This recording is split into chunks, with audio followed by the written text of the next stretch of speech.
Weather Service in Milwaukee, Sullivan has issued a tornado warning for northeastern Rock County in south-central Wisconsin, southeastern Dane County in south-central Wisconsin, southwestern Jefferson County in southeastern Wisconsin until 11:15 p.m.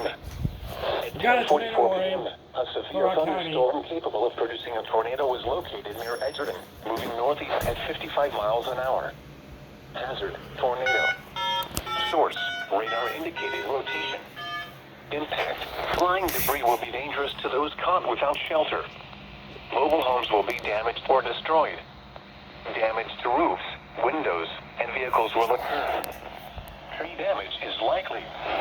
Locations impacted include Janesville, Whitewater, Hilton, Edgerton, Lake Koshkonong, Fulton, Albion, Bussville, Indian Fort, and Leiden.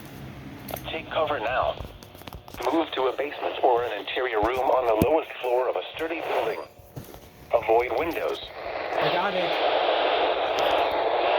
Or in a vehicle, move to the closest substantial shelter and protect yourself from flying debris.